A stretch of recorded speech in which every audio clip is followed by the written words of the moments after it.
Get started whenever you guys are ready. We're rolling. Okay. Hey, so I am a working man, but I ain't worked for a while, like some old tin can. From the bottom of a pile, from the bottom of a pile, I have lost my way, but I here to tell about heaven in Alberta, where they've got all hell in the basement. Thank you. Thank you very much, Jason. Why didn't you join in, Wendy? You should have joined in. No, you didn't want to. Oh, you don't want to hear me sing. Oh, come on. We've all done it, including myself. And trust me, I can't sing. I know how to do a podcast and I know how to build, but I can't sing. I sing other songs. So welcome to the show. I really appreciate you guys being on the show. I know you guys are in Grand Prairie, so all the way out west or mid Alberta. So that's where you guys are. And off mic, just before we got started, Jason was kind enough to tell me that it's like minus 25 there right now. Yeah, pretty cold for you. And we got a foot of snow in the last 3 days. You know, Friday, Manny, we were talking to the crew Friday. They were mowing lawns, getting rid of all the leaves and stuff on Friday. Saturday morning, they were shoveling a foot of snow. So that's kind of how it is up here. It changes so fast. I think I've seen that once. I think I've seen that once in my lifetime here in Toronto, and I never want to see it ever again. So minus 25 is bitter. It's coming. I know it's coming to us. Yeah. Mind you, all the oil wells and all the flare stacks are going to warm it up before it gets there too. All right, so I want to do a shout out to Mike Campbell, good friend. He's been on the show before. Integra Bell. I'm wearing his hoodie, his logo, and everything that is on there. So I just want to do a shout out to him. And then I want to let everybody know that we're talking to Jason and Wendy. They're from 780. Is it 780 or how does it pronounce? Like, how do you guys 780 or is it 780? Sorry, 780 Handyman. Oh, 780. Yeah. Yeah, just like the air. We're losing you. Yeah. It's kind of the audio is going in and out. Is that the case or? It's Grand Prairie. Okay, there. Yeah, the audio.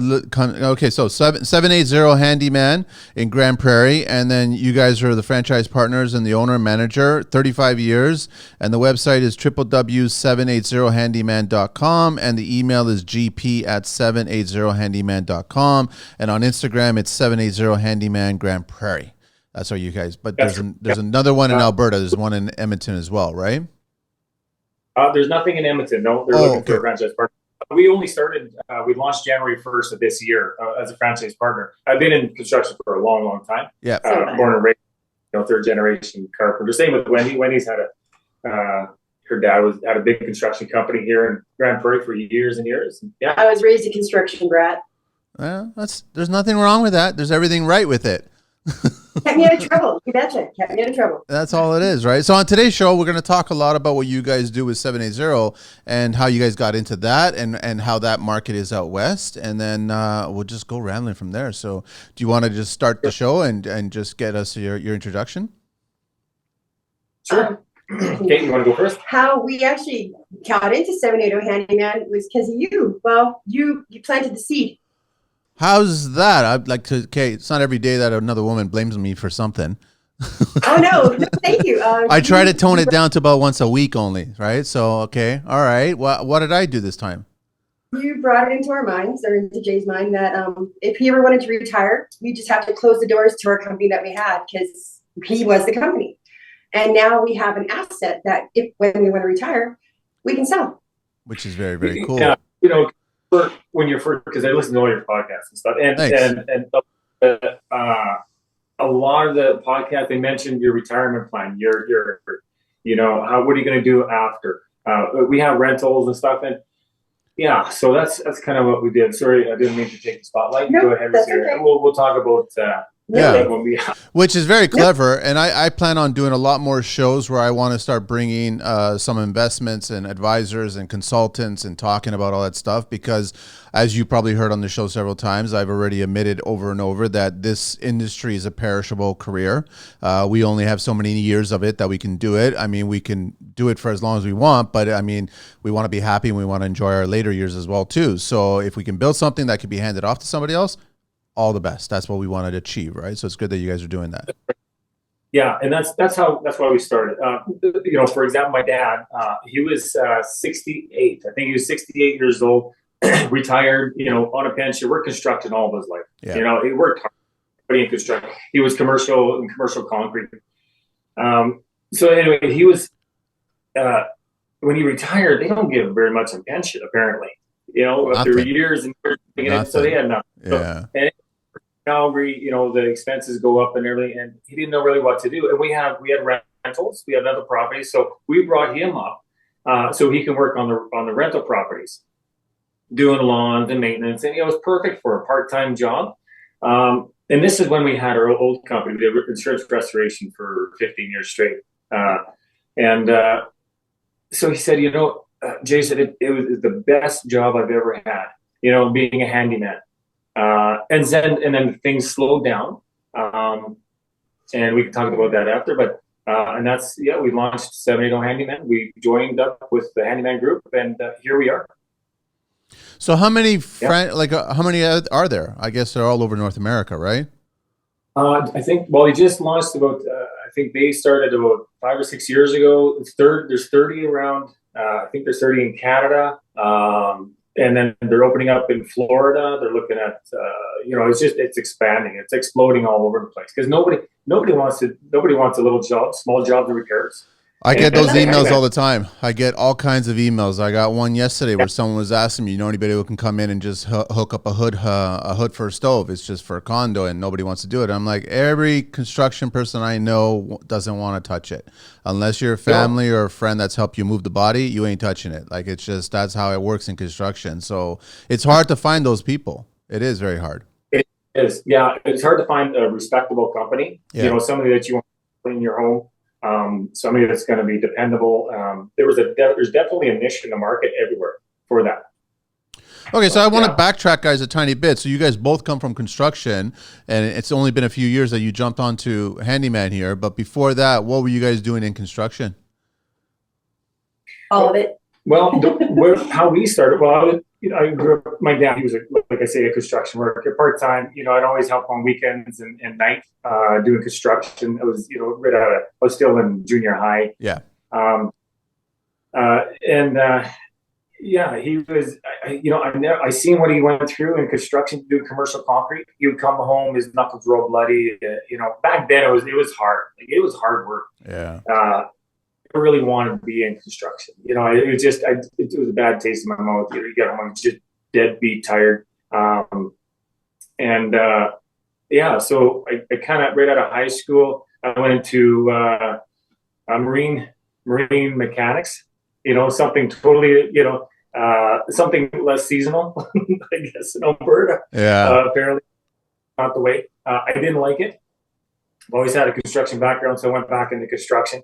And with the experience, you can get a job anywhere in Alberta, really. Yeah. So in construction, and I started working in concrete. Same thing. It was just the way that everything comes back to you. And so I started doing basements and in Edmonton, and I did that for a while. I still didn't really want to go in construction. What changed my mind, Manny, was we're cribbing basements, and we had no pumper trucks. We had nothing like that. It was all wheelbarrow.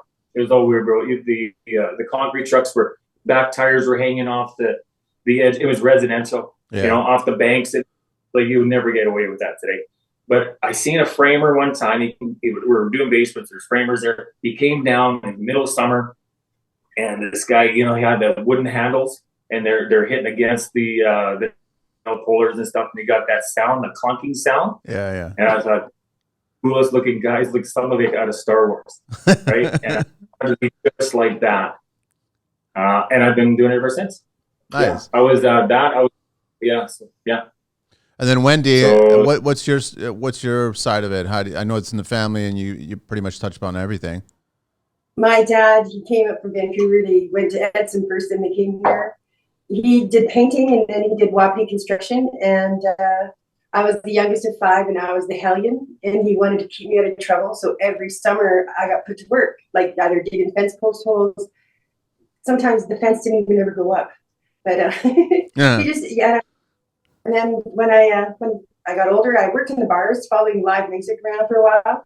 And when that just kind of lost its taste, I was with Jay, and I love construction. I like the fact you can go by somewhere in Grand Prairie. I can go by somewhere and still say, "Hey, my dad built that," and I just love it. Sense of pride when you're driving around and seeing what you had a hand, literally a hand in doing, right? Yeah, very much. Yeah. And how is the construction? How is the? Sorry, are we breaking up in and out, or I'm just trying to? It might be my voice because I'm not really loud. No, it's not. You were actually sounding better. It kept on breaking in and out. But is that our end or? Oh, okay. Okay. Got it. Okay, so I got to just be more conscious of not speaking over you guys, because when you guys are talking, I'm canceling your audio. So we'll just have to wait and break it up a little bit. So it's no big thing. No big thing. I just don't want to lose the conversation. If we start going and all of a sudden there's great talk going on, I don't want to lose it. Okay, so sorry, Wendy, I interrupted you. So yeah, I mean, I agree with you. It's that whole driving around and seeing something that you literally had a hand in and building it, right? Yeah, like there's not very many jobs that you can go by years afterwards and know that you still made it a better place. Yeah.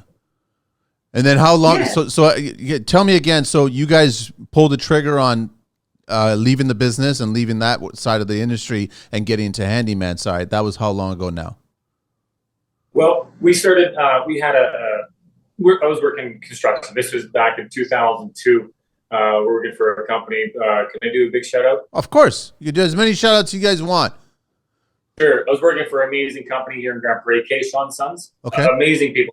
But a couple of friends of mine, they approached us and they wanted to build. And at that time, it was busy. The economy in Grand Prairie was just booming. All of Alberta, it was just you can walk down the street, get a job anywhere. So they wanted to build revenue properties, rental properties. And they approached us and they said, why don't we? Here's an opportunity for you. You start your company, you build us our revenue property, rental properties, and we'll throw in there for you and stuff too.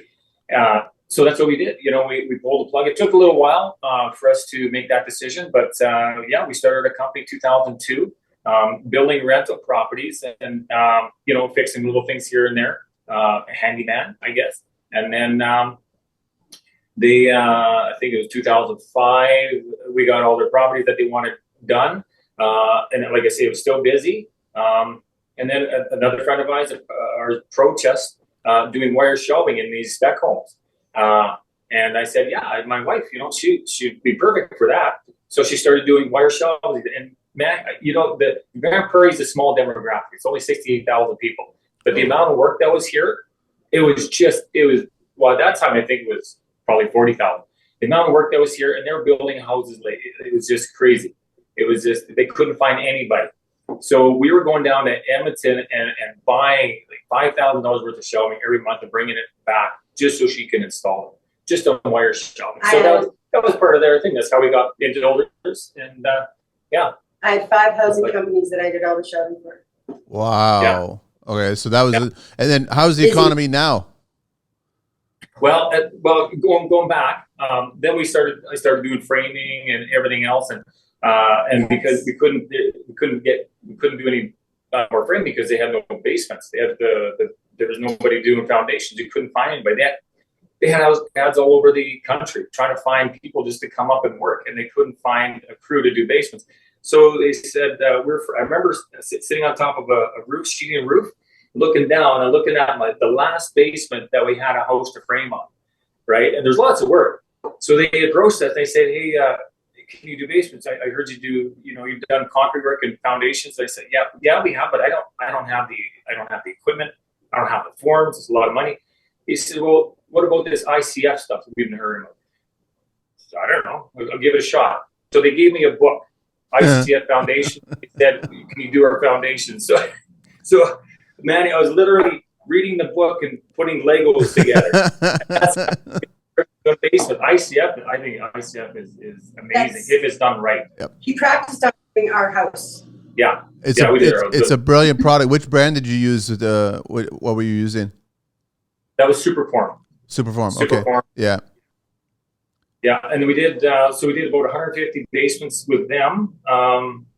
Things started slowing down, and then they said, well, we're not going to put any more holes in. And they said, well, what do you want to do?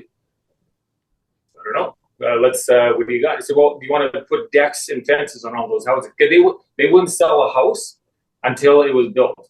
Because by the time they built it, it was worth so much more money. We were framing a house.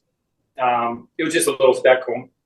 By the time we started laying out the plates and everything, we were walking off that roof. It was $40,000 more for that house when we were finished 2 weeks later. So it was worth it to wait, right? Yeah. So, and they said they've seen people, they would put a deposit down for $10,000, to buy a house, and they would go buy something else that they liked only because they couldn't find a house. They walk away from that 10 grand. It was crazy. So, you couldn't imagine how busy it was up in Grand Prairie and pretty much all of Alberta like that. So what happened? I mean, was it the whole oil sands and everything? Everything just once it kind of closed down, everyone was leaving. Where were they going to? 2009. Grand Prairie is a young community. I think our demographics it's like 30 some years old. Yeah. Because it's a lot of people come in from out of town, to work in Alberta, and that's where that song comes from. Yeah. Because it's a lot of people come in. When other provinces and countries were struggling, they would bring people in to work in Alberta, because there's always work in Alberta. It's hard work. I don't know if anybody's on your podcast ever worked in the oil field. It's hard work. Like, it's hard. Well, at least for one guy. Yeah. Yes. No, it takes a special kind of person to get into that kind of industry and get working there, because it is pretty extreme, the work itself. Oh, sorry, didn't mean to cut you off. No, that's fine. It's not all just the work; it's where they have to work and how long they go without seeing anybody in their family, and then there's the cold, and then there's the danger, because there's a lot of danger. I don't knock it at all. I would never want to do it myself, but it's a hard job. It takes a special breed. Yeah. I tried the drilling rigs a couple years. I think it was 3 years on the drilling rigs, and at that time we had spinning chain and all that kind of stuff. It was the coolest job, man. It was awesome. You're with a bunch of good friends, and they would do they saved your life really out there. There's a bond. Yeah, there's a bond there, right? Yeah. And when we got out, we had a breakup, we got laid off. I would make more on the drilling rig. I would pay more on taxes than what I would work in construction. We're in the summertime. It was crazy. But the money was good, but you're away from your family. A lot of people, they say, get in, make your money, get out, and do something. Yeah. I remember we were driving down the highway, and I heard, I think it was the mayor saying that Grand Prairie is so busy right now. Forget about school. Go make your money in the patch. Right out of high school. I heard this 3 times. From the mayor. Make your money and then go back to when it slows down. He says, don't close any doors or burn any bridges, but you want to go to school to get a job? Well, the jobs are there now. Go get the job. Go back to school. Well, you're going to have an influx of workers come in about a month on a plane. Because if you're I'm going to go make 6 figures a year right out of high school. Did it work? Is it working? Are the people coming in? Oh yeah. It's busy now. Like, ridiculously busy. The same thing. It's busy, but in construction, because the interest rates are, kind of slowed down all the buildings and stuff right now. So, but going back at 2009, that's when it slowed down. Everybody pulled the plug. They shut off the tap in construction. So then that way, and going back to 2002, we did some insurance claims for the people that we did rental properties for. The adjusters knew who we were. So 2009, we went back full-time into insurance claims. We did that for 15 years. Yeah. How was that world? And it's really reassuring, actually. Private sector is terrifying for me, but when there's insurance, the money's always there. You just have to make people happy. And we're pretty good at that. The insurance, you put it back the way it was. So that was pretty simple. The adjuster, the insurance company didn't care if it was right.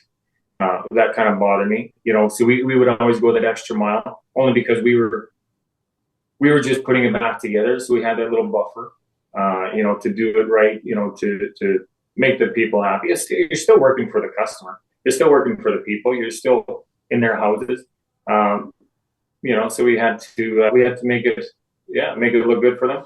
It's interesting, and I don't want to knock the adjusters, but it's like I know a lot of guys that are in construction that have come from that insurance side, and it's kind of a very quick, harsh crash course into construction. Like you're given a set budget, you're given a set time, you're given specific materials, and then you just got to get it done. But it's really interesting how, and I'm not knocking the adjusters, is they forget that there's people at the end of this invoice. Like there's a home and a family, right? And I think that it's like you guys and everybody else that gets into construction, that family is at the front of the invoice. They're not at the back of the invoice.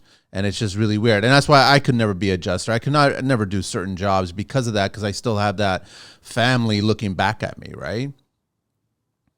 That was the best compliment doing that is sometimes, like most of the times they're selling the house or it's a rental property or whatever.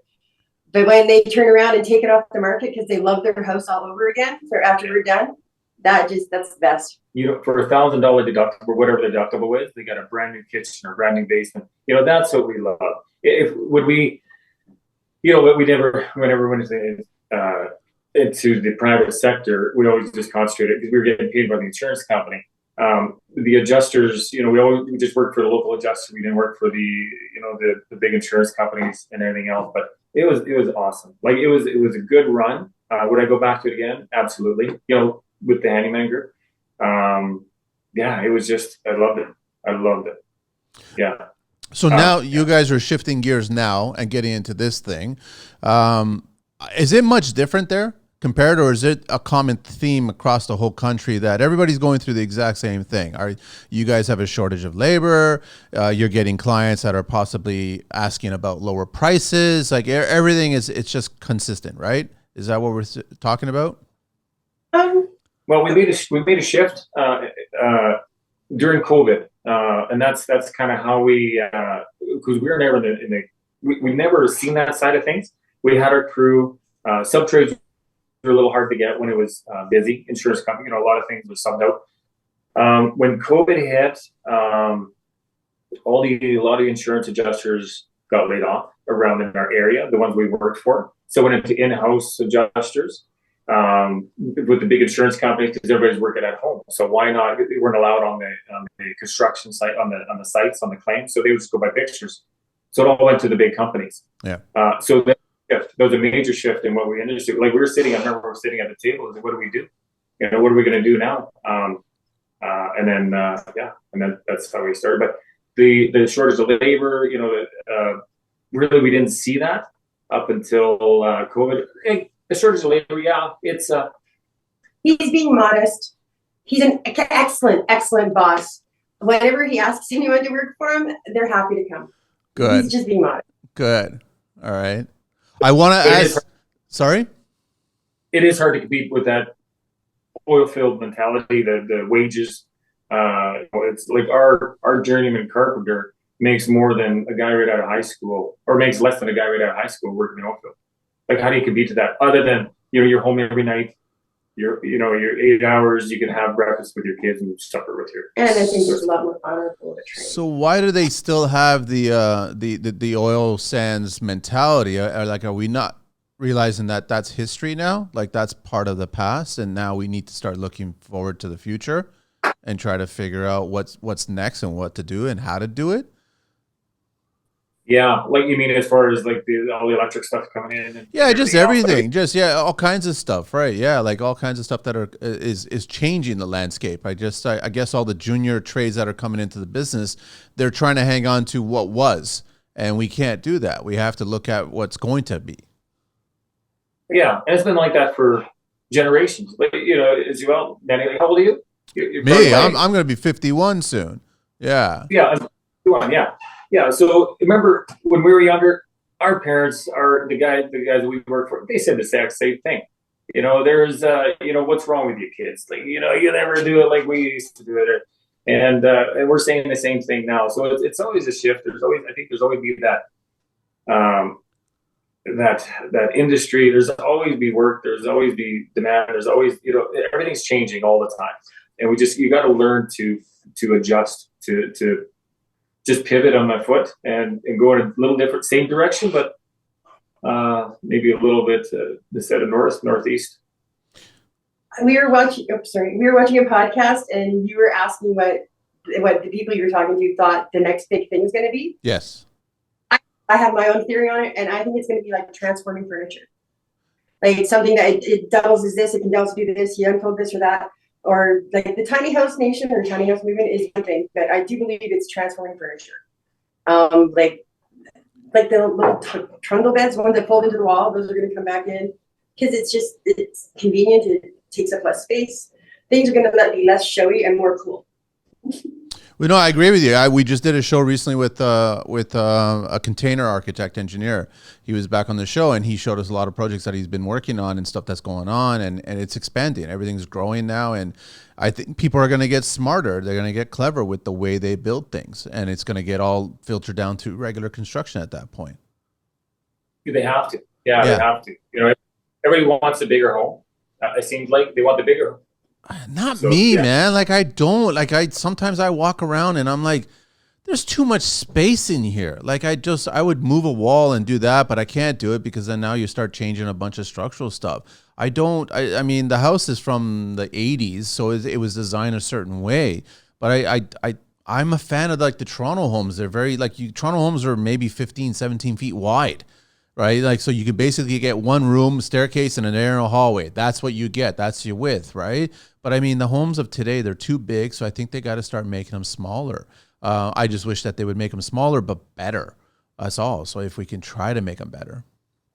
I do want to ask you guys a question about, I don't know if you heard the show with Royce and Steve, the drywallers recently. That was like maybe a couple of weeks ago. He was talking about some mud from out west. I think he mentioned Alberta, but I forgot the name of the mud. And he says you can only get it out by you guys. And he said it was the best mud ever all across Canada. And that's the mud. And it's not here. I don't think you can get it here. But I don't remember the name of it. Was that the Cinco mud? That sounds familiar. I think that sounds familiar, yeah. And that's out there, right? It is, yeah. The finished mud is amazing. It's really nice and smooth. It smooths really, it's really nice. I got to try it one day. I'm not a mudder, but I got to try it one day. We'll send you a box. But what is it? It's a 30 kilogram box? Sorry? So, yeah, it'll be a pretty hefty bill on shipping. Shipping. Don't do it. Wait until I make a road trip. And I come out that way. All right, guys, let me do a little history and construction here. So, history of the handyman. This is going to be interesting. The occupation of handyman originated from peddlers, dating back to the 13th century. Traveling vendors would tour the countryside hoping to sell their goods. They traveled on foot and carried their wares on their backs, and only the wealthiest of them used beasts of burden instead. Occasionally, peddlers would need a little extra money to get their wares to the next village or small town, so that they would approach homes and businesses looking for odd jobs to do in exchange for extra profit. Peddlers developed a wide range of skills for this reason, and over time, the term handyman began being used since the men were handy to have around. I thought that was basically a husband. Isn't that the story there, behind there? No. After peddling lost some popularity, the handyman became less of an occupation and more of a way to refer to someone who was skilled in multiple trades. For example, an electrician who knows how to fix leaky faucets, or a plumber who can change light fixtures. Just don't tell the plumbers and electricians that. That's all. Today. So that was just a little history on the definition, because even I didn't know the definition of, technically speaking, of handyman. Yeah, a handyman, the jack of all trades, the master of none. Basically. But how long has the group been around? How long they've been doing it? I think they're going on their 6th year, I think. Okay. The Handyman group. Yeah. For White Rock. Yeah, they're great people, amazing people. Like, a lot of support. They're always there for us. I mean, we can send an email. They have, that's where the franchise concept comes in. I mean, we have 30 franchises we can talk to. We got advice from anybody. We're kind of secluded up in Grand Prairie, so really there's not a whole lot of, people you just can't knock on the door and get advice from them. But just phone call away or Zoom meeting away is we got all this experience. And they together like once a month? On Zoom, of course, but yeah. And they all just chit chat, and every Thursday we meet with franchise boss. And I love that. Share ideas. Yeah. So it's not so much of competition as much as a community, right? Yeah. And the reason why we started the Handyman, because we did the insurance stuff. So we were more of a organizer, general contractor with the insurance. Like a lot of it was subbed out, you know. So we did the, small job, hung doors. We did a little thing. So when it stopped, we were really never a master of one trade. You know, we always hired the roofers or the big drywalling companies or the flooring companies. So we never really did that. We were there. We know what we're supposed to look like. We know, what the end product was supposed to look like. So that's kind of why we started the Handyman thing. But, looking at that, when you're in somebody's house, you just can't hang a door half-assed, right? You just can't put in a window half-assed. You gotta do it right professionally. People are paying a lot of money for that. So we have to take our time. Where we shine is we're not going to be the fastest guy in the house, but we can hang the door. We can put on a piece of trim. We can paint the wall. We can install a light all at the same time. So that's kind of how our concept. Half-ass is the husband's luxury. I wanted to ask you guys, is there a line? Because I even know when you're describing this, I know Jeremy from Fix It Friend here in Toronto, he's got kind of a line where there's only so many things he does. But I mean, you guys are hanging doors. Like, at what point do you tell the client, it's a little bit out of our kind of wheelhouse? Or is there a point that you reach there? Well, we also do the big jobs and stuff too. We sub it out, bringing the subtrades from the insurance. We know a lot of the subtrades. But our concept, like if it's a small job, we only do anything after the line. Like after the electrical box, we'll hook up a light, but we won't rewire it. We'll hook up a set of taps, but we won't change the plumbing underneath, kind of thing. We always hire that out or recommend somebody to do that. I don't know about insurance. I just don't feel comfortable with it.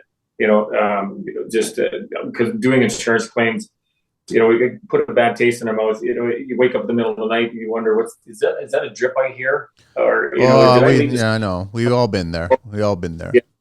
So just saying that, just a liability and just seeing so much that could go wrong. Just leave it up to professionals. I haven't been able to have a candle burning in the house for 15 years. Why is that? Because you go into too many fire insurance claims. It's like he can't sleep at night if ever. You got me nervous now, Wendy, because I personally love doing that, and I'm even working on my family room, thinking I'm gonna not put sconces there. I'm gonna put candle holders there instead. But yeah, I mean, I'd only light it when I'm there. I would never light it and leave it because that's just gonna happen, right? It's all log. We have logs, big log staircase, and but so very flammable. Yeah. I have no curtains. Yeah. Well, we live in a farm, out country, so our neighbors, we're in the middle of nowhere. So yeah. Horses don't care. No, they won't care. No. Horses don't. So where do you guys want to take it now? I'm assuming that do you guys get your leads from them, or you guys are sourcing out your own leads as well? We get a little bit that reach out to us. Okay. Like bigger, the bigger, like the bigger restaurants, the bigger chains, the mall chains. A lot of the stuff we brought from what we did before, referrals, but they showed us how to market. Coming from what we used to do, I didn't know anything about marketing. I didn't know anything about computers.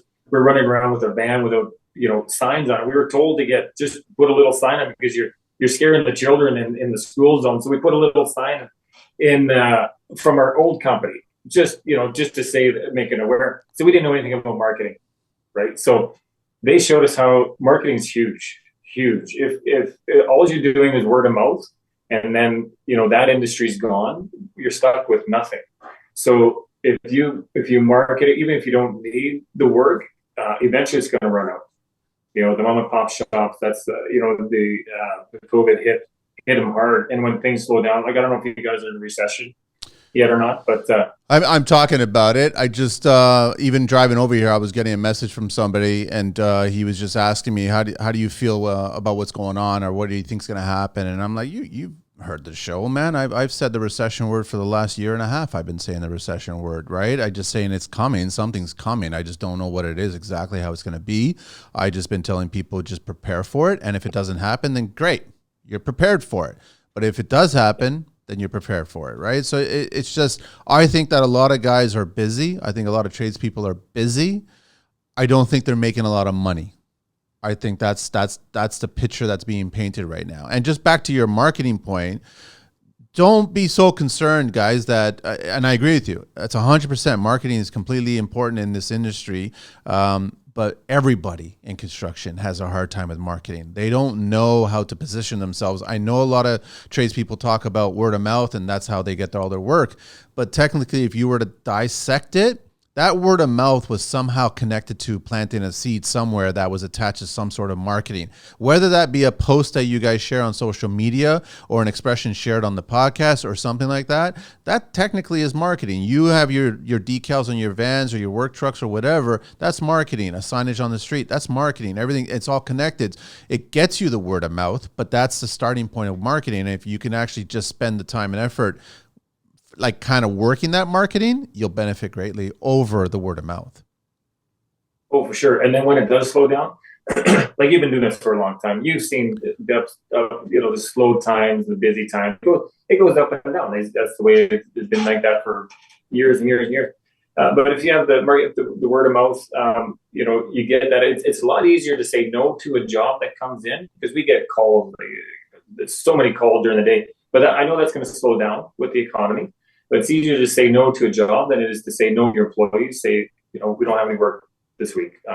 You're gonna, it's hard. It's hard to say to the employees, you're gonna have to, cut down on their food bill or whatever. I don't want that. I don't want that kind of conversation. You know, I agree. I'm the same way too. And I would tell anybody that's in the business and they're concerned about the slowdown or something's potentially going to happen, I would start talking about when you have those downtimes, for whatever reason, if you're doing a concrete pour, if you don't have to physically be there, or you have to be there just to supervise, but you don't have to lift anything. I would start coming up with a grocery list of other ideas that you can do that could attract potential work outside of what you currently have. If you can come up, it doesn't matter. And it's not about a right or wrong. It's just spitball some ideas. Just go, okay, what if I don't know, said hello to somebody in the grocery store or I was wearing a hoodie and my logo's on there and I made sure that they paid attention to it or something like that, and they saw it and then all of a sudden maybe I shared some construction advice to somebody, some stranger, something. Just start thinking outside the box, and then you never know, that might turn into a lead. It's better than you just staying quiet and not doing anything and hoping that your work is going to continue because of word of mouth. That's right. Yeah. Every household has a honey-do list. So it's just having them find out that there's someone actually around that can do it for them now. And with the handyman trade, there's so many handymen out there that are under the radar. They're off the marketplace or Kijiji, or they don't have the insurance or the WCB. It's WCB here in Alberta, okay. But the $20 an hour guys that work for cash. There's so many out there, so you have to. And some of them are pretty good. They're really good, but they're only focused on what they can do personally. So they're limited. But the marketing is where you kind of shine out above, and then working for the great big, the bigger businesses, they need all those requirements and everything. So it's where the marketing it shines for sure. It's you've been at GC, right? So you get this game before, and as I was doing this show, and every time I talk to more and more trades, I'm always fascinated and envious of them being this specific trade and not having to worry about being the quarterback and then having to deal with the final payment and not receiving it and all that kind of crap, right? And I remember speaking, it was Paul from Fix It Kitchen, and also Jeremy. I was envious of them because they actually took a lot of pride in being a handyman, going in and solving a problem. Something's wrong in the house, and they come in. They're already aware of what needs to be done. They do the homework before they show up. They bring all the stuff that they need, and then they get it done, and then they're happy, homeowners happy, they leave and they move on. Versus being a GC, that headache continues for years and years and years. Jobs could be stretched out, other problems can happen, all this other stuff. But then you get individual trades going in, and here's my scope of work. Here's my scope of work, and then you complete it and you get out. You complete it, and I'm very, very. The older I get and the longer I get into this business, I'm very envious of that, because it's you get to the end. It's beginning, middle, and end that I love about it. And we always want to try to get to the end and serve the product to the client, and then they enjoy it. Yeah, and you always got to think outside the box. You run into things that you open that wall, and there's so many things that that you run into, and you got to fix it. You got to just fix it, carry on. Don't say. A lot of our subjects, and I hate the job. I hate the word. It's not my job. I hate the phrase. My job. That just makes me so mad. We had an electrician one time tell us, well, it's a lot cheaper for you to clean up than it is for me to clean up. And that was the last time he said that. He got a bill she cleaned it. He got a bill for cleaning. He actually said that? He said that? Him saying that is why I billed him. Yes, and he can't afford me. Yeah, I would have photoshopped a tombstone with those words and handed it to him. I go, this is done. You're done. I'm gone. See you later. I'm never going to work with you again. That's, and he's under business, but just being a GC like yourself, you see that all the time, and it's the end product. You could sit back, have a beer, and with the client, and it's just shake their hand, and you got a friend for life. Once everything goes well, but yeah. Well, sorry, like less than a month ago, we had a customer. They wanted a certain shower that wasn't in stock for at least 6 months. So Jay found a one-piece shower that he could buy at the time, but then they couldn't get it in the house. So he just cut a hole in the exterior wall and put in the shower. I'm rather proud of this. It was in stock. You get the 2-piece, you have to bring it to the house when the house is built on a rental. Okay. Yeah. So you figure it out. You find a way. So we cut it out and put the siding and everything back. We were drywalling anyway, mudding and taping. It worked out good. Am I fair to say that you guys are working on older homes for the most part? No, I think the older homes, we have one rental that we just did. It was 1959, and that's one of the oldest that we've seen around here. So they're not that much older. A lot of them are like a grade beam, just a 2-foot grade beam, mushroomed on the bottom. So you see a lot of that around just from because Grand Prairie is booming at that time, the oil field, so you have to build these houses pretty quick. Okay. So a lot of them, they don't have the foundations. I think those are, they're starting to get tore down now, because the movement, the frost and everything is kind of wrecking up.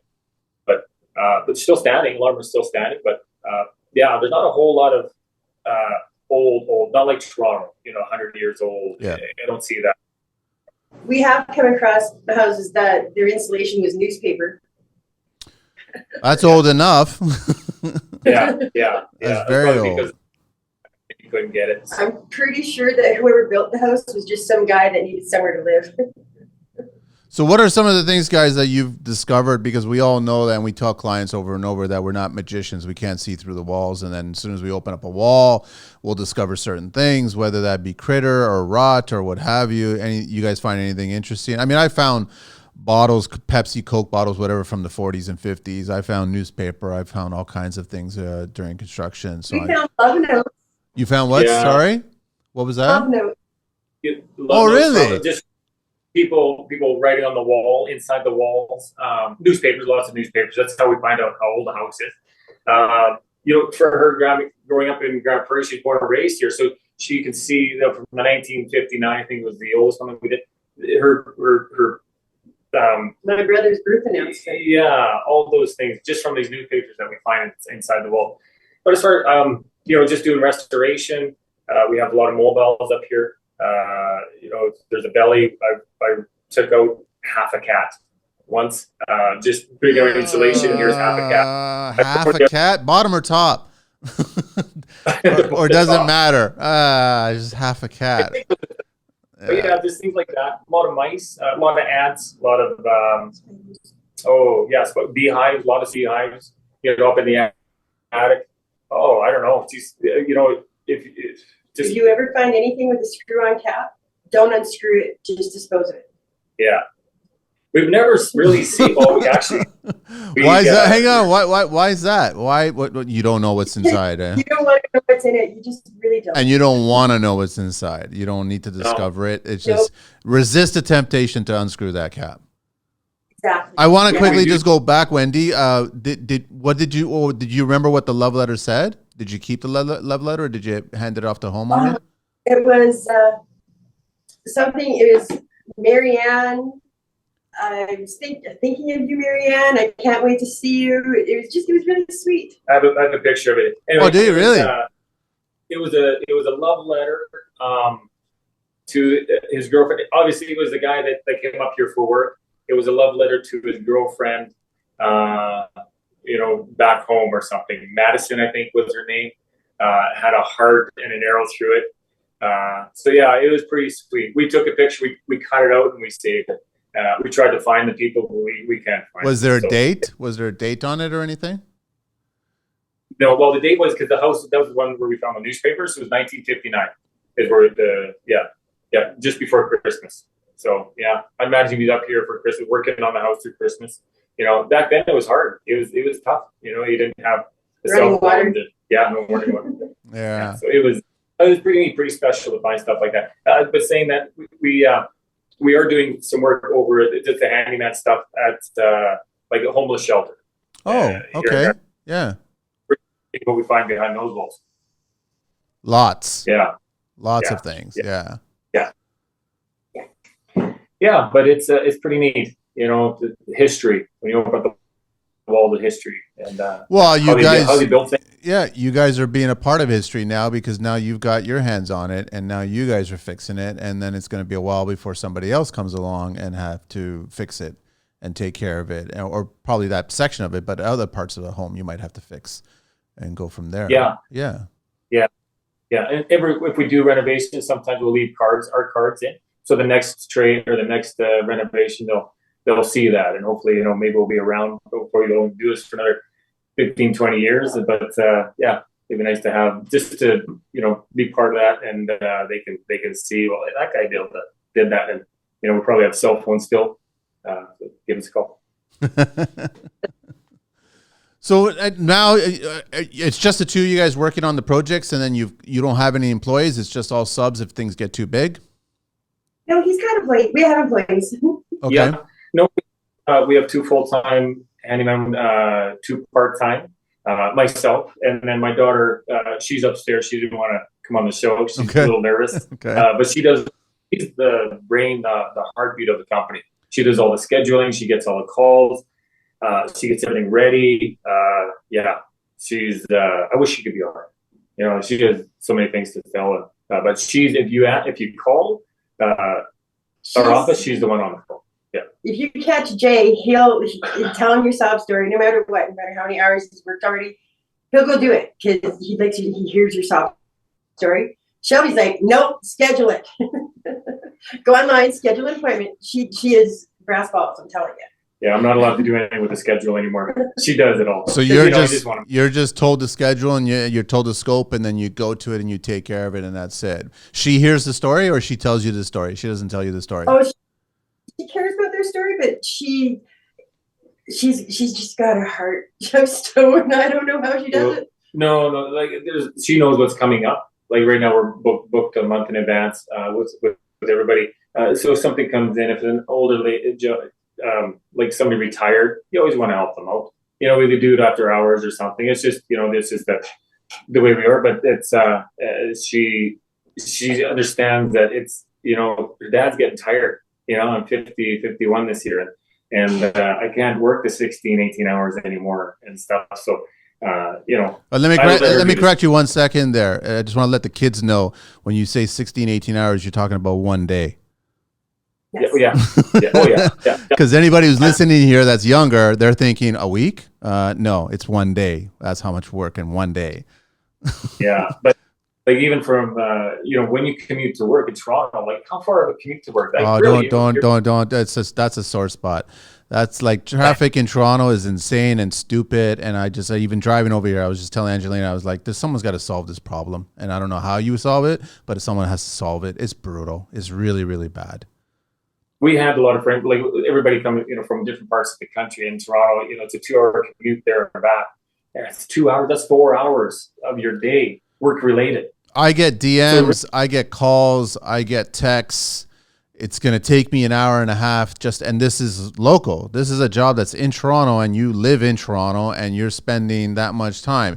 I mean, even we had Luca here from OHBA and he lives at the foot of Bathurst and Lakeshore, and it takes him 35 to 40 minutes to get to Upjohn, which is DVP and Don Mills area. Like, that's just ridiculous that it takes that long, and nobody's doing anything about it. I mean, I really like to know who the civil engineer here is in Toronto, but I don't know who it is. I have no idea because they're not doing their job. That's the sad part. I don't know. Well, I haven't looked into it because they're probably hiding because they would be, yeah. Us being in construction, they'd be in concrete, right? So, yeah. Can't change the commute. You got to change what you do with the commute. Hire a driver and do your paperwork on your way. Yeah, you got to just be more efficient. But you don't get paid for that to commute back and forth. Like, it's gotta be. So it's just like Grand Prairie is known for you're 10 minutes from anywhere. 10 minutes you're across town. Oh, that's just beautiful. It is. Yeah, it's amazing. We moved out of town. We're 20 minutes out of town, and people say, "Oh, that's 20 minutes. That's a long ways. That's such a far. How can you live so far? It's 20 coming from Edmonton. It was 45 minutes just to get to work, right through rush hour and traffic. But it wasn't that long ago that traffic was okay. It was reasonable. I think that there's just way too much distractions going on, either on the roadway or in the vehicle. Whenever there's a slowdown, everyone goes quickly to their phone and starts checking out whatever's going on there. They're distracted, they're not paying attention. I don't know. Something has to happen. I think it's just, I know we talk in government, people talk about increasing public transit. Early on, and I don't know if you saw some of my earlier posts when I was messing around doing something creative on my earlier posts on social media. I wanted to do a post where I was going to park a miter saw, table saw, tools, all kinds of boxes right at the bus stop. And I was just going to say, not everybody can take transit. That means us. The construction industry can't take transit. We need to bring tools, and we need to bring them. We need to be in a vehicle. And I barked. I talked about we've got a lot of HOV lanes here, and I did bark saying that we should have, the right to go into an HOV lane to help us get to the next job.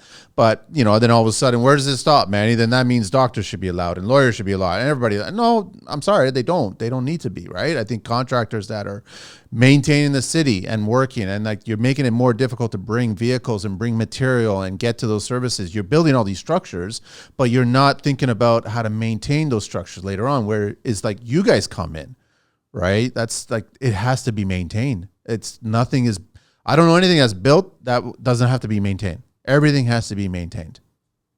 Yeah, it's definitely essential. Is it just because Toronto expanded so fast? Is it the population that grew so? No, I think it's just going to chop it up to pure corruption and political corruption, and that's all it is. I'm going to chop it up to that one. So we'll see. If nobody hears from me, then they know what happened. That's all I'll leave it at, right? But I was going to say, don't kid yourself. I know that you guys help out a lot of people. And like we started on the beginning of the show, it's like a lot of contractors won't do these little jobs. They don't want to hear the sob stories because they have their own families and they have their own friends and they have everything. And then they're already working their regular job, 14-hour days or whatever it is. But I mean, don't kid yourself that you are helping. And even though you're not making the top bucks, but you are helping a lot of people with all these problems that, unfortunately, there's surprise, a lot of people in this city, in your city, all around the world, that don't have that construction person in their circle, and they don't know. I've met young couples don't even know how to hang a picture. Like I'm just blown away by that. It's just weird. We've had it was an elderly lady, and she was alone, totally alone. She called us to put in a light bulb. Yeah, because that's the biggest benefit of you see and you help out people like that, whether we bill them or not, whatever. It's just to the older retired widow. I know. So it's just that's that kind of stuff we usually go after hours and just we'll just take care of that. And sometimes we advise them, can you make a whole list, like a whole bunch of stuff for us to do in that 2 hours or that whatever? And they just can't believe that someone's coming in and going to fix all these little things that annoy them. It's really rewarding, actually. And that's for the little handyman, because we never wanted the handyman stuff, the little jobs, small job repairs either, because it was a pain in the ass, really. It was just getting in there. You're not going to make any money. So you have to have a system. And that's where we tried so many different apps, wondering what to do for the couple of years when COVID hit, just doing the hand, because we knew there was a market in the handyman thing, but it's hard, like to have that system to make it work, to make it profitable. Yeah, it's tough. Like, I don't know how I'll fix a friend of it. And it's got to be hard to wear all those kind of hats, whereas we have a system already involved, already ready for us that works as a proven franchise.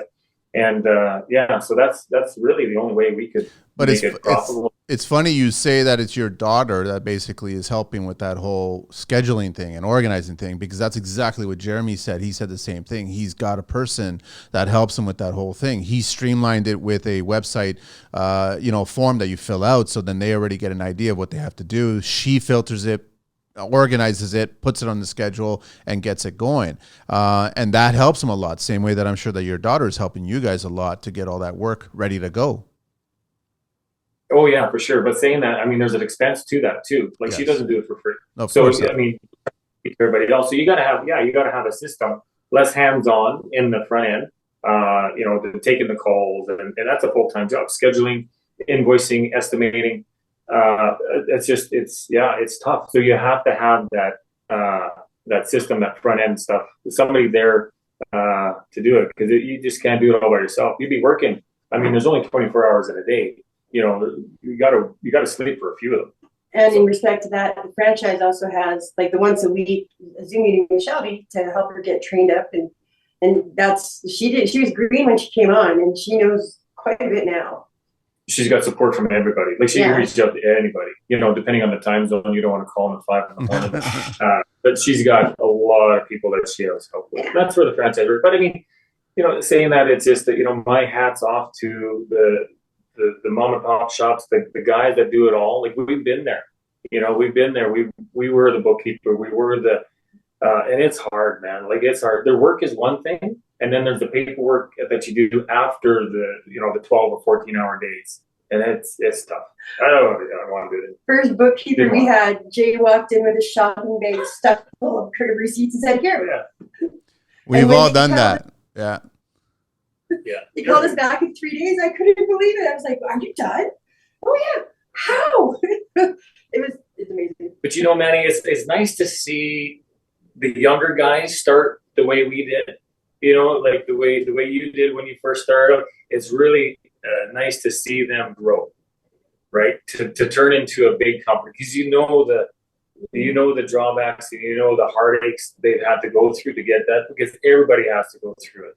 Everybody's got to go through it, and it's nice to see that. It's very nice to see it. I do have a lot of respect for them, even though a lot of people talk, I guess, negatively about them. But they quickly learn a lot faster than we did when we got started, and they're already being introduced to bigger problems, because there's always going to be bigger problems, and then they have to figure out those problems. And then occasionally, probably more than occasionally, they come to us older guys and ask us, "How would you solve this?" And then we can kind of give them, Where do you think the industry is going to go, with all the older guys moving up? Because I think, what is our average trade, 55? It's 50. There's a gap. There's a gap right now. So we've got a lot of 20-somethings coming into the business. There's a hole for all the 30s and 40s. Either the 20s don't last and they get out and they go do something else, or they start working their way up, and then you've got all the 50s and 60s, and even some guys in their 70s still swinging a hammer. But eventually, in the next 10 years, you're going to see a huge void. They're all going to get out, and I don't know what they're going to do. Is that because of the baby boom back, in the war? Because there's that influx of babies, and now it's started to affect the different generations.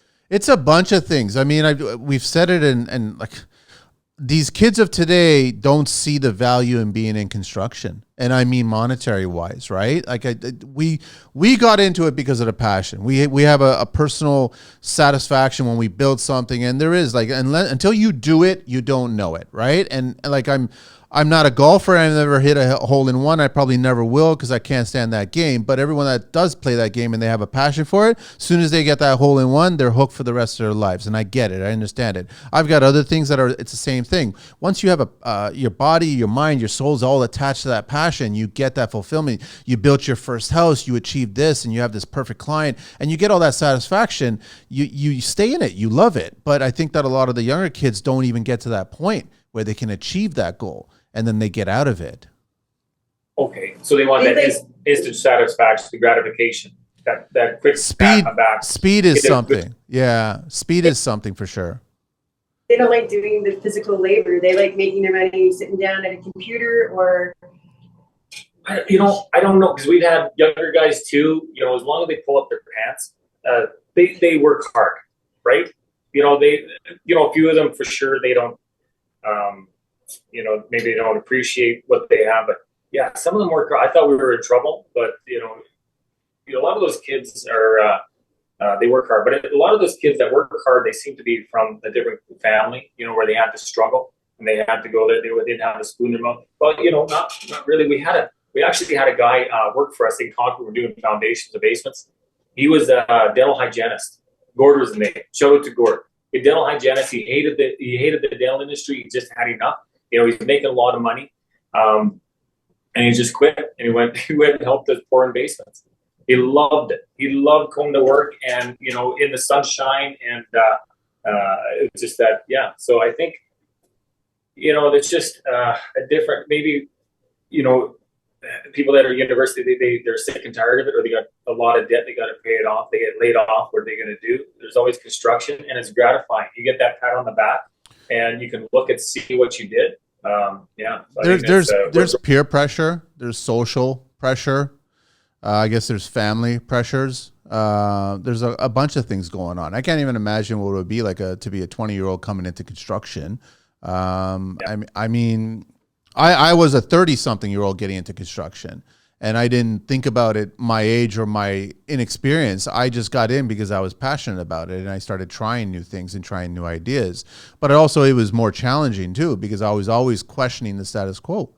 I was always questioning, why is this done? I mean, we've got a whole population here, a generation that basically can come into construction and figure out new ways of streamlining everything, trying to bring in more tech and try to figure out how we can build more efficiently so you don't have to have all the stories that we're so familiar with. You know what I mean? There's new tools being built and designed and all kinds of stuff. Why aren't they embracing that? I don't understand why they're not trying that or doing this. And we see the tech, but we're not seeing it be brought into the actual construction industry, because I guess we don't have the younger people doing that. I think it's the cost of bringing the tech in, because not only is it the tech you're bringing in, it's having someone that knows how to use it, and then the trial and error, the cost of repairing it. It's a lot easier now. Like when you started, it was a lot harder back then, 20 years ago. Just like I say, we didn't have pumper trucks when we were doing basements. Like it was tailgating and wheel bearing the footings and everything else. And it was hard work, but it was a different mentality back then. Like you didn't have a choice. You didn't know anything better. And it was hard work. Like we rocked basements with pails and shovels. I mean, for that's how it was. We didn't know it. And it was hard work. You're in fantastic shape. So I don't know. You just got it done. You got it done. That's all it was. This is what you have to do. You get it done. That's it. But didn't, man. I was working with one guy, and I was started with Mennonites, like they're from Saskatchewan, hard workers, like really hard workers. The harder it was, the colder it was, the better they loved it. And we were working foundations, and I just couldn't grasp doing a footing or something. And he threw a sledgehammer. He wasn't going to hit me. He just threw a sledgehammer. But that's how it was, right? You better put your head down and get to work. And they don't understand. If you did that now, you could get sued. Right. So that's a whole other thing. I want to just talk a little bit of OBC here. Clearances around cooktops, because you guys probably come across some of these sometimes. Framing finishes and cabinetry installed directly above the location of a cooktop must be at least 29.5 inches above the heating elements. We did this one or no? We didn't do this one. Okay, this one, I'm sorry. This could be reduced to 23 5/8 if the framing, finishing, and cabinetries are non-combustible, protected by asbestos millboard or metal hood. Combustible wall framing, finishes, or cabinets within 17 3/4 of the cooktop must be protected by material with fire resistant equivalent to a greater. Countertop splashboards, backplates, cabinetry that is more than 17 3/4 above the level of the heating elements and not directly above do not need to be protected. I know there's restrictions for open flame gas versus electric or induction, but I'm sure that you guys probably have come across that a few times where you're seeing certain cooktops or kitchens that were built a certain way that have some fire damage now, or some cooking damage, I guess we call. Yeah. Oh, yeah, for sure. Yeah, especially when you're doing the hangman thing, they have a range to it, and then they want a over the range microwave. Well, sometimes it just doesn't work, right? Not only the electrical plug, but just the clearances. Yeah, it just doesn't work. People don't understand, but we always get pictures and stuff, before that. And, instead of wasting your time running up there, because you get 20 or 30 calls a day, you just can't go see everything. So we get pictures, and we try to screen people. But yeah, a lot of like different codes and like just stuff like that, electrical and everything. We try to stay out of that. We leave it up to the professionals.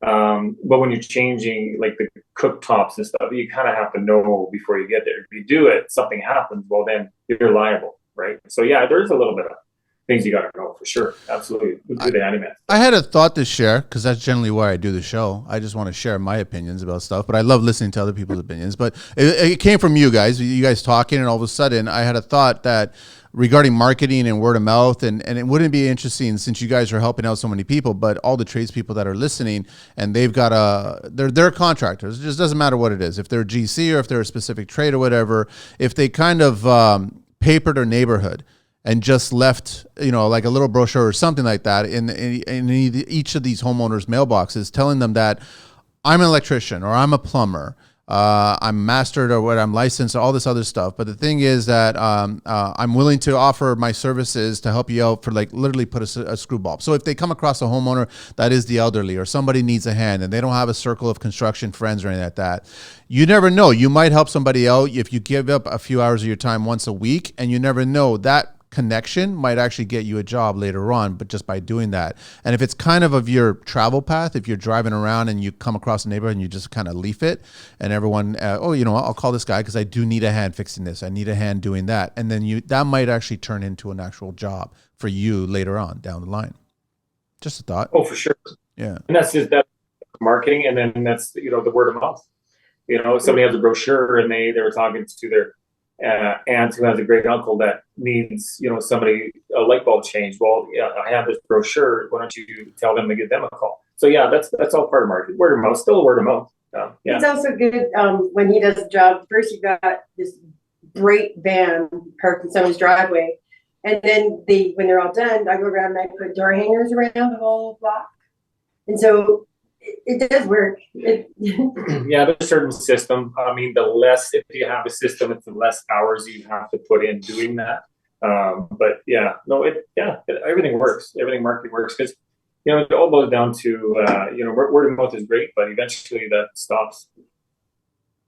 So you guys are, coming from construction, getting into this, are you getting a lot more satisfaction doing these projects instead of the projects that you did? Like that was a nice lessons learned back in history there, but you're getting more satisfaction nowadays because you're doing these smaller jobs? Depending on the clientele, like for the older ladies, absolutely. Oh yeah. You just can't put a price tag on that. For the restoration, honestly, it was more about the, keeping the doors open and making a buck. You always have to make the people happy, but the doing a good job, that's the biggest satisfaction. Yeah, I don't know. It's kind of hard to say because both industries have their drawbacks and their good points too. But yeah, I think with what we're doing now, there's more people involved. So it's like as far in the office, so you have more mouse that you have to feed. I guess it's that's stressful, but it's nice. It's more relaxing. It's not as rush anymore like it was in the insurance industry, and you're not dealing with a lot of different sub trades, and the schedule gets all wonky. You know, people get sick or they can't show. So that, yeah, I don't know. It's hard to say. Both industries are good and bad. How is the competition out there? Is there There's nobody. There's nobody. There. If you Google Handyman Grand Prairie, I think there's only 3 of us. One guy is semi-retired. The other guy is just by himself. This only works for his clientele, and that's where the niche was. That's where the market was in Grand Prairie. But yeah, and there's always the little guys off, you know, the Facebook, the marketplace, the Kijiji, you know, places like that. There's always going to be those guys. But yeah, there's a market. There's a market for everything here. Everybody's just so busy, so busy. It's yeah, it's incredible. Is there? I'm kind of hoping. Sorry. It'll change. You know, eventually there's be more competition, and you know we expect that. But that's where the marketing stuff comes in. You got to get ready for that. Like Grand Prairie, I think Grand Prairie right now, I think they have projected over $12 billion just in this area to come in. You put in that demographics, and that's $100 and some $1,000 per person that's coming in. If you compare that to Toronto, that'd be $100 trillion that'd be coming in. You know, in the kind of area. So Grand Prairie is going to triple, I bet you, in another 20 years. It'll be, and not in just Grand Prairie, because everybody comes to Grand Prairie in a hub. Our Canadian Tire is one of the biggest in, I think, if not Canada, it's the biggest. And our Costco is the busiest Costco around. It's just because everybody comes into this hub. So yeah, there is going to be competition. You know, going back to what you were saying. Yeah. In the same respects, we also have the most grossing value village of all of them. So, really? Like, you know, you have but you also have people that are coming in with low-income families and stuff like that too. Wherever there's a boom, you're always going to get that, right? There's always, you know, there are always the extremes. But anyway, yeah. But going back to the competition, not a whole lot of people. Is there a lot of negotiating? Do you guys have, or you guys have a price and that's set, and when it comes in, or do the clients still try to negotiate it down? Because I can, like, that's Marketplace and Kijiji. Actually, you might as well just change those names to negotiating. That's all it is, right? So I'm hoping that you guys are not having to fight that battle. I wish my daughter could be on here. She does all that. Okay, so she handles it. There's negotiating, but I mean, we could, you know, instead of us doing, you know, giving you a $300 faucet, well, you know, maybe we'll give you a $150 faucet. Negotiate, because the price is, you know, it takes money to keep the lights on, keep the doors open, and really at the end of the day, the profit margins, you know, it's not that you're doing this for 20 years. We know you got to know your numbers, right? You got to know where you're at. So if you want to negotiate, it's got to reflect somewhere. What about the crappy door? Yeah, the crappy door. You guys had to install a door. You said to get not the crappy one. She got the crappy one. Oh, it's just, yeah, there's a lot of that too, but it mostly by the hour when it comes to that. Well, I don't really like saying by the hour, but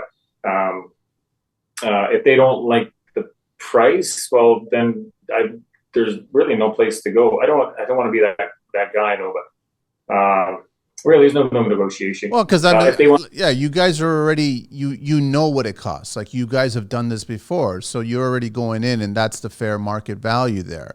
We're not trying to gouge you, or we're not trying to underbid us. We're giving you a fair price. Yes. We're actually under what other people around here would charge in that field, like, because they do so many different genres. Like, they're in any job, they could be doing electrician work, they could be doing regular carpenter work, all of it. So you go hire an electrician, you're going to be paying way more than what you're paying us. Go hire a like, oh yeah, plumber, definitely. Not necessarily, if it's because the electrician and a plumber, they're going to be a lot faster. They come with a van full of equipment and tools. Whereas, you know, we come in, you know, we don't really do a whole lot of wiring and everything. But yeah, there's not really, like, our prices are both the same, on par with, you know, electricians and plumbers in our area. But where we shine is, you know, we can install a door or hook up a light or paint that wall. So we can do a lot of things. Whereas if you hire a carpenter to just hang one door, well, you probably won't find, unless it's their uncle, or, you know, phone electrical company to hang a light. Well, they're not going to be bothered to come and hang a light. So, yeah, so our prices are they're pretty much the same. Where it gets a little tricky is people buy their own materials. You know, they don't understand. Well, this is going to take a lot longer because what you bought is shit. Yes. Right. So, but that's where all the pictures and stuff come in beforehand. So we always call people the week before and just make sure that everything they have is good. So, but you know, like it doesn't matter what you charge. You got to know your numbers. You got to know what it costs to run a business. And at the end of the day, electricians and plumbers, like they're not gonna, they're a mom and pop shop. They're not gonna become millionaires overnight, right? They know they know what it's gonna cost, and they got to keep the wheel spinning. And you know the price of fuel has tripled. Everything's is going up and up, and the prices have to reflect that. And sometimes people don't understand that, right? So, I wanted to ask you guys, the 2 employees that you have, where did you find them? Was it hard to find them? Because Grand Prairie is so small, we just do them from word of mouth, I guess. Yeah. We had an ad out in Indeed. I don't know if they have Indeed out there, but yeah, we found one, and we knew who he was. We didn't realize he was looking for a job. And another guy was from a friend. He was driving by our shop. This is when we just changed our name from our old company to the Handyman. He was driving by our shop and he seen our sign. So he phoned us, didn't know who we were. He phoned us. I knew who he was, and I knew he was a great guy, and that's where we found him. And then, yeah, everything else is through Indeed, basically. Yeah, Indeed or word of mouth. Nice. And how is it working with the building officials there? Is it pretty smooth, or is it a pain, or? For what, sorry? For building, for what? I guess when you were doing like bigger projects, or even if you get a bigger project, then you got to get a permit, or you got to deal with building offices. How is it there? Yeah, it's good. It's good. They're getting a little tighter, which I think they should. Trying to schedule them in is a little hard. You know, they just kind of show up whenever they want. They know, you know, the day, but where we do, like we're in people's homes, we can't just leave the door unlocked. So sometimes we have to wait for them. We had to wait for them for a whole day, just, you know, for an inspector. And I get that, you know, they're busy. But yeah, for the most part, they're easy to deal with. I think for the building inspectors on residential is a lot easier. You know, they work with you. They understand, you know, a lot of it's grandfathered in the older homes, especially with insurance and everything else. Everything's got to be kept safe. But yeah, no, it's actually pretty good. And it's so small. We know, you know, you wave at them on the street, you know who they are. There's not a whole lot of them around. But, you know, just from, you know, listening to the other podcasts with like Jim Carrick and stuff like that, it's not like that. Not like that. Like, it's not, they're not assholes. You know, we got to live in the same place, right? So everybody knows where they live, so they got to be pretty nice. That's usually not really how it was when you first started. Like, he has a really good rapport with them from the years of doing the insurance work and whatnot. And so he knows them all by first name. They all know him by first name. They were, so at the beginning, they were not that happy. They were not that amicable. But now, because they know Jay, they know he's no bullshit. He always gets his permits, so he's on ball. So he does have that really good rapport with them. Yeah, I guess in the beginning. Yeah, I guess if they don't know you, they can be, you know, just to get that, you know, this is who I am and this is what we expect kind of thing. So yeah, I guess you're right. But we did do we did the foundation in one of the inspectors' house with 2005. Great guy, hard worker. He's from the Navy. He's retired now. So we got to know him really good and understood what, you know, what he went through. And because there's so many things that he sees, I just couldn't imagine. I wouldn't want to be an inspector. There's no way. It's like a police officer. You become hardened, you know, after a while. I think. How is it out there? You get a nice little cross section of different kinds of people. I've only rubbed maybe 2 inspectors in all the years that I've rubbed the wrong way, or they rub me the wrong way, or whatever you want, how you want it. But for the most part, I've gotten along with all of them. I show them respect right off the start, and then we get going and we problem solve and we just move forward there. You know, I get into trouble with younger ones that want to, for whatever stupid reason, try to prove that they're smarter than you or they know more about the building than you, and And I'm like, no, that's not what I'm trying to express to you. I'm just telling you that you're wrong. And then here you go. This is what I'm saying. You're wrong. And then now you want to waste my time. So then I have to prove that you're wrong. And then you don't get an apology from it because they just move on. But if you cross paths with them again, then, there's that kind of aura at that point. But I mean, for the most part, I would say like 99% of them, they're solid people. They know what they're doing. They know what they're familiar with what you're doing or what you have to do. And a lot of them know that, as being the GC, you've got so many things going on.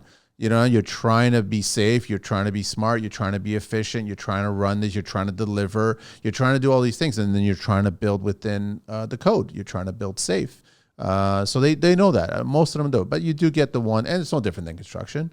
You know what I mean? We've got great apples and we got really bad apples in this industry. So, right, yeah, and you still got to make a living. I mean, their decisions affect your paycheck; it doesn't affect theirs, right? Whereas here, I think all the inspectors we have all been in the construction industry. Like they've all been in the trade before they've been in. I think we have.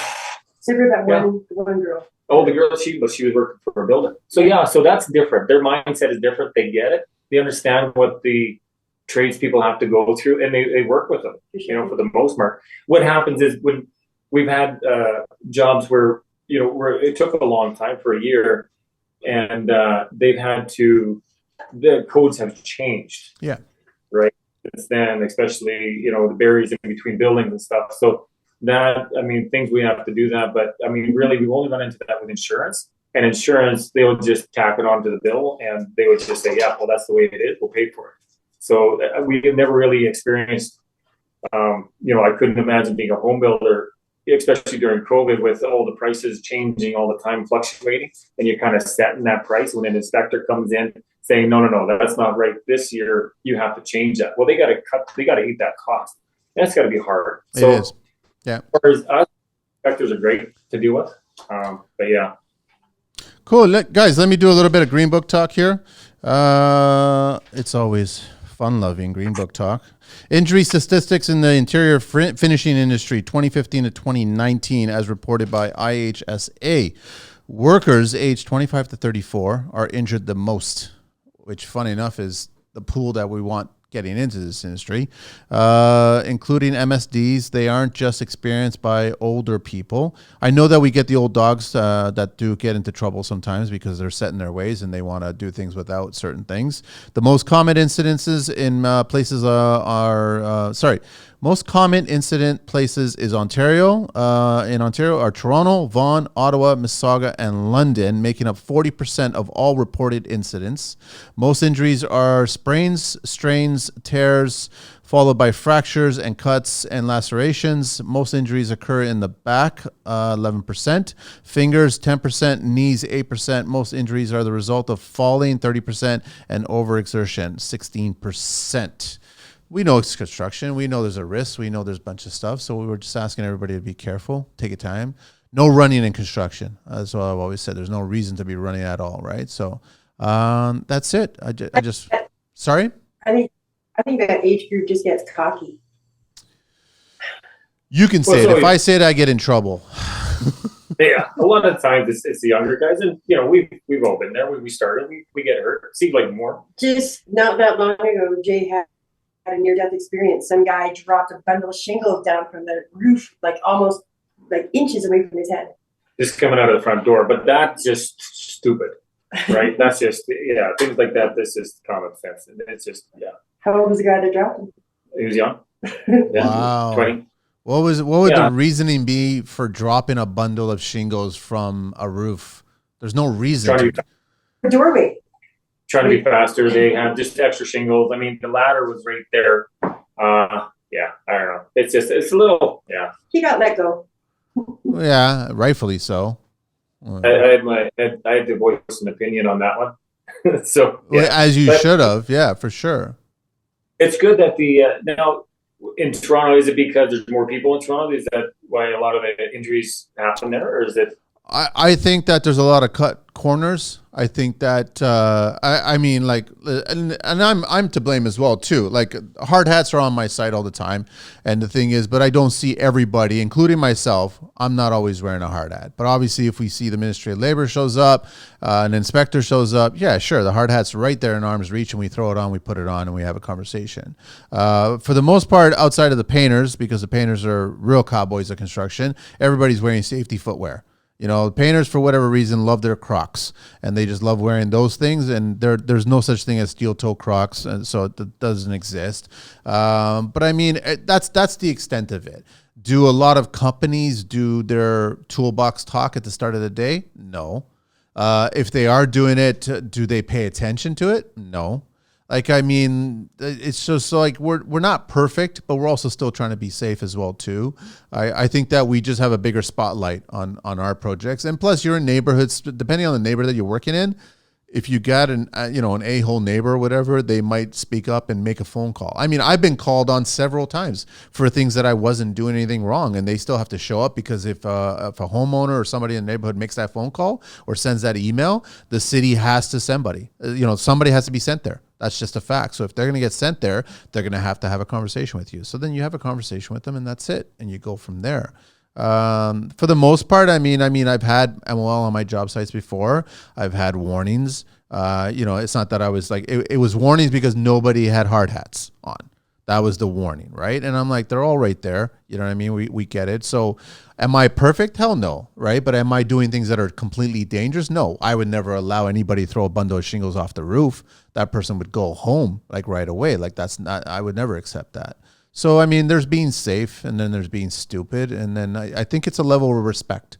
I think everybody on the crew, you hire the perfect first string team. And as long as they all respect each other, then you're respecting their lives as much as you're respecting your life. And then you do a good day, and everybody gets to go home. That's it. Everybody gets to go home, right? And it becomes just a part of life. I remember when seatbelts became mandatory. You feel this thing. Now you don't wear it, and it feels like you're naked. It does. Right? So it's just got to get used to it. Masks, masks have been, for so long. Once you take it off, especially in wintertime, it feels different. You feel naked. You feel cold. So yeah, I just got to get used to it and just abide by the rule. More people are getting hurt nowadays. So it's good. It's good they're, tightening up, maybe not to sometimes extreme that they do, but it gets that mindset happening and, play it safe. He dropped an I-beam on my head. We haven't always played it safe. That was first started. Yeah. So, yeah, thanks for bringing that. You're welcome. It looked like Wendy wanted to tell me something that happened that she was just getting off her chest. Yeah, he was patting an I-beam. We were making the warehouse into like office space. It's probably the only time the whole job I should have wore a hard hat, but I was just keeping the scaffolding still, and it came down and hit me in the head, hit the scaffold, and it hit my shoulder. It was, yeah, everyone at that workplace, they took me, like, Jay drove me to the hospital. I didn't want to go, but I had to go. They left that site exactly as it was in case it became a crime scene. When we first started, yeah. Anyway, it's good it didn't get to that point. Hopefully it didn't get to that point, right? No, I was fine. I'm a German girl. My head's hard. All right, guys, we just got the last segment to do. So everyone, 780 Handyman, www.780handyman.com, and it's gp@780handyman.com, and it's on Instagram, 780 Handyman Grand Prairie.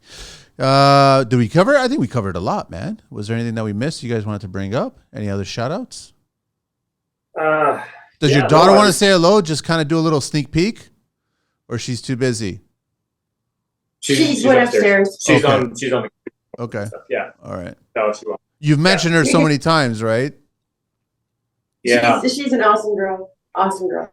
I just want to do a shout out to all the trades out there just starting up. A lot of the the new guys that are thinking about going out on their own, know your numbers and just do it. Like, just, as long as it doesn't affect your family or, negatively. If you got the attitude and the gumption to start on your own, and the knowledge, just do it. Don't look back. And when we did, it was hard. Yeah, it was hard. Yeah. Good for you guys. Good. All right, so let's do the 12 questions, guys. You guys are you're familiar with this. Yeah. Oh yeah. Okay, so we'll go one by one. What is your favorite construction word? Under budget. Mine is would be craftsman. I love to see that fine finishing and people that enjoy and love what they do, like a finisher doing carol molding or something. It's just I love to see that. I personally couldn't do it, but yeah. Trust me, it took a while for me to figure it out, and a lot of cursing. Okay, shout out to myself. I make amazing barn style doors. Really? I went through some experience with my mother. She got developed dementia. So I had to do something to keep myself from going crazy at the same time, and I learned how to make these amazing barn style doors. So yeah, from scratch, like I was planing the wood, I gathered the wood, I do it all. We follow loft doors, like you had them on. Yeah. He's great. Amazing. Yes, I know. He's great. He's always got a bunch of great ideas, and same with Steve and Jen. They've got a bunch of great ideas as well too. Yeah, right. Yeah. Reach out. Have you reached out to them? Reach out to them. Sure. Okay, we will. Yeah, no, for sure. Yeah, we will. We'll say that Nanny told us to. What is your least favorite construction word? Oops. Mine would be hack. Hack. What turns you on in construction, guys? The quick drive drill. There's a story behind that. Yeah. There's a story behind that? Okay, why? Yeah. Oh, wait a minute. I have an idea. Okay. We were listening to the radio, and the DJ was saying something about how women don't like power tools for gifts. And I went, what? So I was mad. So I called the radio station, and I was like, don't be saying that shit. Like, no way. Like, I'll tell you one thing. I get some power tools, and you call them sex toys. Just remembering that he got them for me gets him some. And they played it on the radio for days afterwards. We used to do those decks. Remember I was saying that we used to do the basement, then we got into the decks for the builders and fences. Well, we used to build all the decks, and her job was to screw the deck down. Well, we started building a lot of decks, so I bought her a quick drive drill. After I quit. To put these scrolling decks down, and she phoned the radio station saying that she got a sex toy. It's quick drive drill. But my what turns you on to construction is architecture, the old European architecture. That you see, that's amazing. That's goes back to the craftsman. We went to Europe and took a look at some of the stuff firsthand and up close. It was breathtaking. It's just amazing, and how they do it there is just. Do you do what I do? I just stand there and I try to study how they built it, how they put it together, and you're still trying to figure out how they did that, how it was possible. We saw some construction. He just ran right up. I know. Yeah. What turns you off in construction? Me would be mud, gumbo. Working in the mud, in the rain. Yeah. Your boots become 20 pounds heavier, and it's just you don't really get much done. Cold and wet, and heavy boots. Yeah. Yours is the same too, Wendy? Yeah. I mean, you cold, you betcha. What's your favorite curse word, guys? What the fuck? Yeah. My favorite curse word? Fuck yeah, buddy. What is your favorite vehicle? The Ford F-150 Lariat. What year? What color? Well, I like the white ones because good guys have white horses. And one I'm fond of is a 2011. My Lamborghini Murcielago. I think that's it. Murcielago. Yeah. That's the Lamborghinis, all the cars are named after a bull. Yeah. Except the Murcielago too, but there's also Spanish word for bat. Murcielago, because the bat wings. It's just unique. I've always liked the Lamborghinis. He's a much safer driver than I am. I've killed myself behind that. That's why you need the Ford. That's right. They're really hard to roll.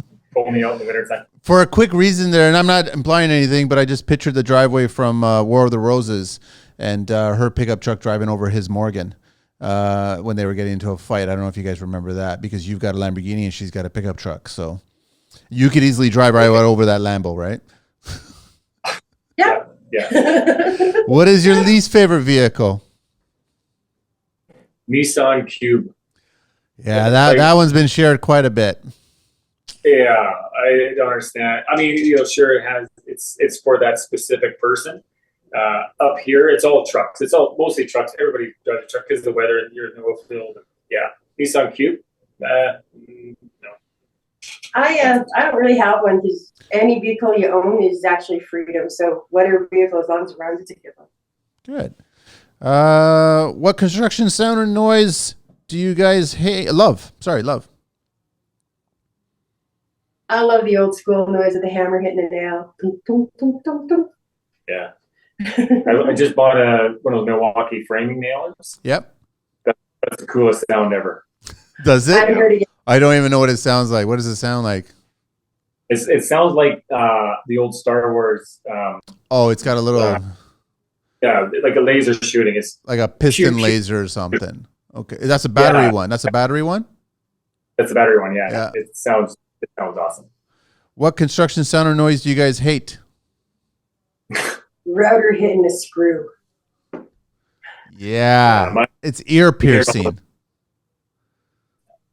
Yep. It'll be like, I don't know, depending on what the person's eating, the fart. What profession other than your own would you guys like to attempt one day? I like to be a surfer. I like to be a surfer. It's yeah. I like to try that. I don't know if it's an occupation, but more of a way of life. But yeah, I like to be a surfer. Wendy? Yeah. Spray paint artist. What profession do you guys never want to do? Well, it's funny. One of my best podcasts that she had was a lawyer that was on there. Okay. I would hate to be a lawyer, but I love podcasts because it's to the point and it's how it is. I have no idea. I would think running a day home for bad children. It's tough. Patience. Tough. Last question. If heaven exists, what would you guys like to hear God say when you arrive at the pearly gates? Well, we had my dad came up to, we had to hire him, to do the handyman stuff. He passed away. He had cancer and stuff. So what I'd like to hear is, your dad's got a beer sitting at the bar waiting for you. Yeah. Nice. Yeah. So that's nice. We still have his hat sitting up on the overhead. Yeah, that's nice. And Wendy? We've been waiting for you. Guys, thank you so much for being on the show. Honestly, making the time and having a chat with you guys, and all the best in the future. And please stay in touch and definitely reach out. I've been noticing a lot of people listen to shows and then they'll reach out to people and just start a conversation. And everybody that's been on the show has been very receptive with it too as well. So they encourage it, they enjoy it, they like sharing and talking. So it's a nice little community that we're growing here, which is great. And I'm welcome to the community, right? So I'm so glad that you guys were on. Thank you so much for having us. Anybody can give us a call anytime. We'd love to, have a chat. And thanks for your show. Like, it's been so inspiring. Thanks. Ever since the first podcast to now. Thank you. I even got your sticker on our doors and stuff. Yeah, it's great. Thanks, guys. Sorry, Wendy. What was that? Sorry, I have your fridge magnets on my fridge. Oh, nice. Cool. Very, very cool. Everybody, check them out again. www.780handyman.com and his GP at 780handyman.com. And on Instagram, it's 780handyman Grand Prairie. Jason and Wendy, thank you very much, guys. Really appreciate it. Before you guys, no, I'll do it afterwards, but don't hang up. But we'll just say goodbye. And then thank you, Angelina. I think we're gone. Thanks so much.